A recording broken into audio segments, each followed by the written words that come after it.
오늘 묵상할 본문은 스바냐 1장 1절에서 13절까지입니다. 요시야 왕 시대에 활동했던 선지자 스바냐의 말씀은 정말 정신이 번쩍 들게 하는 강력한 메시지이다. 당시 요시야 왕이 종교개혁을 단행하고 있었음에도 불구하고 백성들의 삶 깊숙이 스며든 죄악을 하나님께서 얼마나 심각하게 보셨는지를 생생하게 보여준다. 요시야의 종교개혁은 히스기야의 종교개혁과는 달리 당시 소수의 남은 자들에게만 영향을 미친 것으로 보인다. 대부분의 백성들은 하나님의 심판하시는 내용에서 언급된 그런 상태로 남아 있었다. 이러한 악한 백성들은 요시야의 종교개혁에 반감을 가지고 강하게 반발을 했다. 그러한 상황에서 스바냐 선지자는 하나님의 심판 선언으로 그의 예언을 시작한다. 하나님은 유다의 멸절을 선언하신다.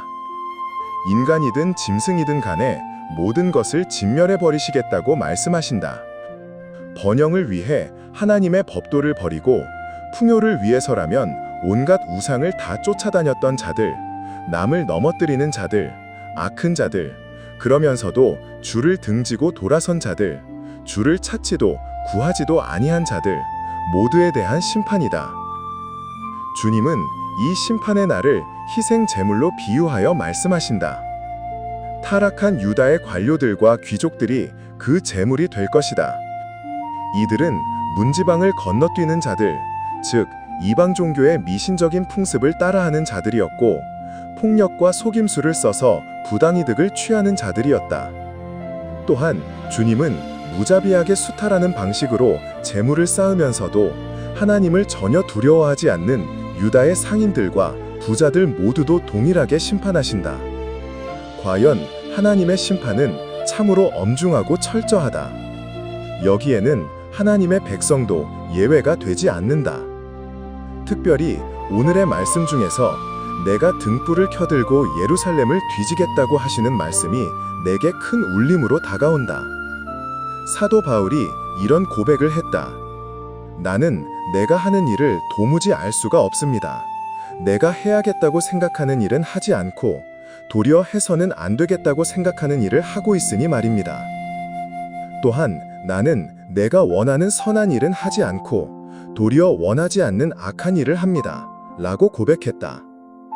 그러면서 나는 비참한 사람입니다. 누가 이 죽음의 몸에서 나를 건져주겠습니까? 이렇게 탄식했다. 그러기에 나는 죄인의 우두머리입니다. 라고 했다. 바울의 이 심정을 잘 알 것 같다. 내가 바로 그러한 존재가 아닌가. 나야말로 죄인의 우두머리에 다름 아니라 생각된다. 그러기에 나는 직접 등불을 들고 샅샅이 찾아내시는 주님을 한순간도 잊어서는 안 될 것이다. 나는 죽으나 사나 하나님의 말씀을 붙들고 살아야만 할 것이다. 왜? 말씀이야말로 나에게 주님의 등불이며 거울이기 때문이다. 매일의 말씀 묵상을 통하여 내 속에 있는 아주 미세한 부분까지 찾아내어 지적해 주시는 주님께 만만의 감사를 올려드린다. 죄로 똘똘 뭉쳐져 있는 존재이기에 말씀을 통한 주님의 지적과 책망이 없으면 안 된다. 매일매일 청소를 해도 먼지와 더러운 것이 계속해서 생겨나기에 하나님의 말씀 앞에 엎드리지 않을 수가 없다. 항상 불꽃 같은 눈으로 살피시는 하나님 앞에서 내 죄를 숨기지 않기 원한다. 모두 다 토해내기를 원한다. 회개를 잃어버린 영혼들에게 임하는 하나님의 심판을 기억하면서 더욱 정결한 모습으로 주님 앞에 서게 되기를 소망한다. 참으로 다행이다 싶은 것은 오늘의 이 고발과 심판의 말씀이 기대와 사랑으로 나에게 다가온다는 사실이다. 심판의 말씀이 선포된다는 것은 희망이 있다는 의미에 다름 아니라 생각된다. 주님이 아직 나를 포기하지 않으셨다는 증거이기 때문이다. 하나님의 심판이 요시야 때에 와서 비로소 선포되었다. 어떤 의미에서 보면 요시야로서는 억울할 수 있었을 것이다. 요시야는 할아버지 므낫세나 아버지 아몬과는 달리 종교개혁을 일으키고 하나님 말씀대로 살려고 무척이나 애를 쓴 왕이기 때문이다. 유다 역사상 전무후무할 정도로 죄악된 통치를 55년간이나 행했던 므낫세 때에도 하나님의 심판이 선언되지 않았다. 요시아의 아버지 아몬 역시 므낫세의 전처를 되받았음에도 하나님의 심판이 선포되지 않았다. 그러더니 왜 하필이면 요시아 때란 말인가? 마치 요시아가 모든 죄를 다 뒤집어 쓴 것 같은 느낌이 들 정도이다. 그런데 사실 이것이 은혜이다.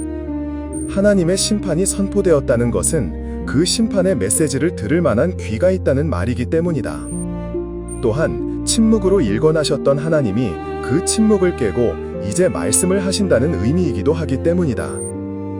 하나님의 말씀이 선포되고 또 들을 만한 귀가 있다는 것은 아직도 희망이 있다는 사실을 보여준다.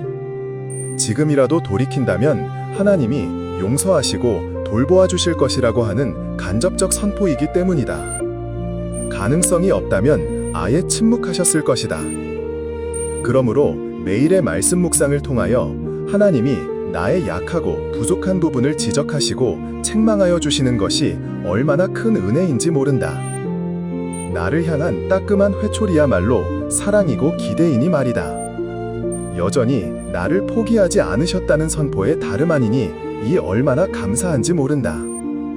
매일의 말씀 묵상을 통하여 나의 연약한 부분과 죄의 부분들을 세세히 찾아내어 지적해 주신다는 것 자체가 아직 끝나지 않았다는 말이고 소망이 있다는 증거다. 내게 다시 기회를 주시고 하나님 앞에서 온전한 모습으로 서도록 안도하여 주시는 주님으로 인하여 눈물로 감사하게 되는 아침이다.